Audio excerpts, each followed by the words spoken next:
Welcome friends to my YouTube channel Sommo Physics. Yesterday I discussed about the mass of Earth, density of Earth and mass of Sun. Now I also discuss about the acceleration due to gravity, and I told there that acceleration due to gravity depends upon few factors, and there I discussed that first of all is height. Now let's see how g depends upon height. Okay, suppose this is the earth, so this is the radius of earth. Okay, the object lies at the surface of earth. At first we consider that the object lies on the surface of earth.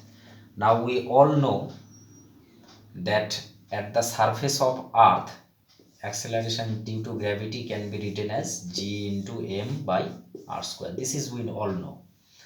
Now instead of the surface, if we consider that the object lies at a height h from earth's surface, that is at this point, the m is located now at this point.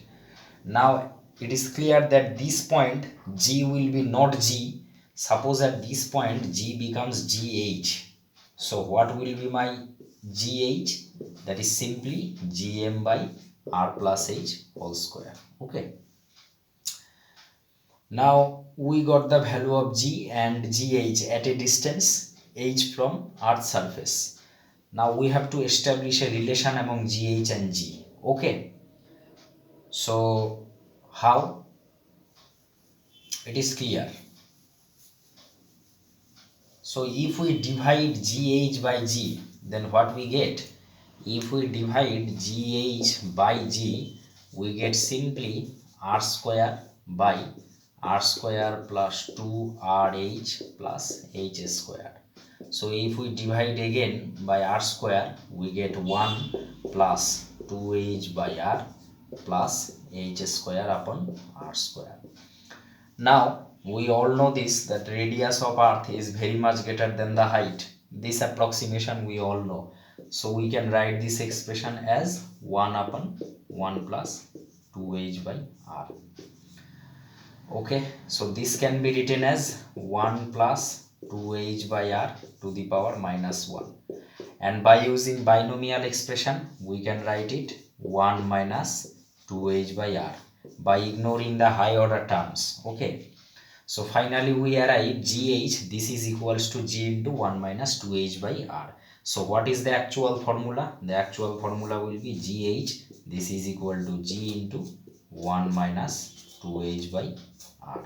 Okay, so this is the acceleration due to gravity at a height h from earth's surface. Okay, so this is the simple relation, that is we see how g varies with altitude. Okay, now let's see how g changes with depth. Our second topic, how g changes with depth. So let us try to find out that. Okay, let us try to find out that. Now suppose this is the earth and we place the object at a depth d. So this is d. So we draw an imaginary sphere. Okay, so if this height is d, then the clear that this is capital R. This is capital R. So what will be this distance? This distance is r minus d. So there are two spheres. One is of radius r and the inner spherical shell is of radius r minus d. And later we will see it that an object or a particle does not experience any force of attraction when it lies inside a sphere. So no force due to the sphere of radius r. Since the object lies inside the sphere of radius r, it will not experience any force of attraction due to the sphere of radius r. The only force of attraction can be felt, that is due to the inner spherical shell of radius r minus d. So inner spherical shell of radius r minus d will only effective. Now we have to find out the mass of the shell. Okay, so before proceeding we have to find out the mass of the shell.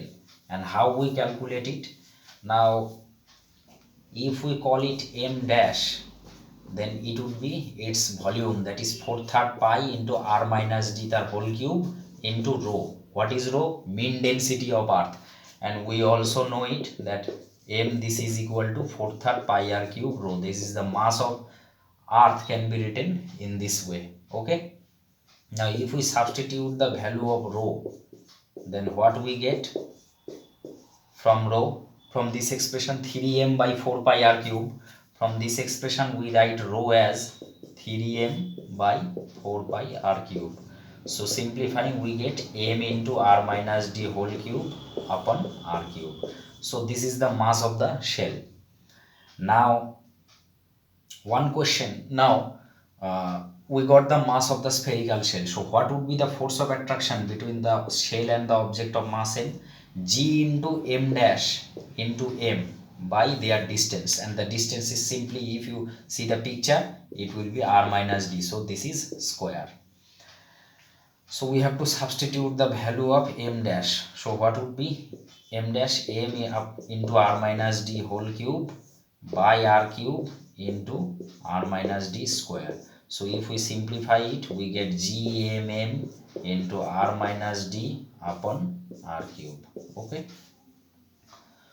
if we simplify it, we got this. So if we rearrange it, what we get? If we rearrange this, okay,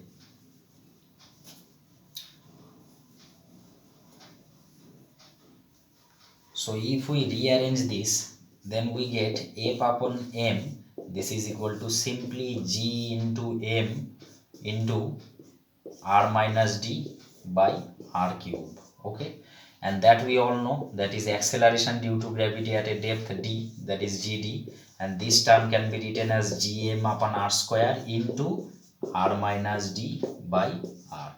So this is simply g, and this is nothing but 1 minus d by r. So this is the relation between gd and g, that is how g changes with depth. Okay, now an important question that arises: if we place the object at a depth r, that is d equals to r, then what happened? Then gd becomes 0. Okay, if we place the object at a distance d equal to r, then acceleration due to gravity will become 0. That means weight of the object at the center of earth becomes 0. That is, weight is 0 at the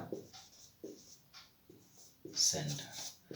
So if it is asked that prove that at the center of earth the acceleration due to gravity is 0, then at first you have to derive this formula.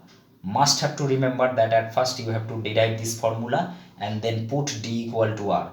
So then gd will be 0. So we can see that the acceleration due to gravity is 0 at the center of earth.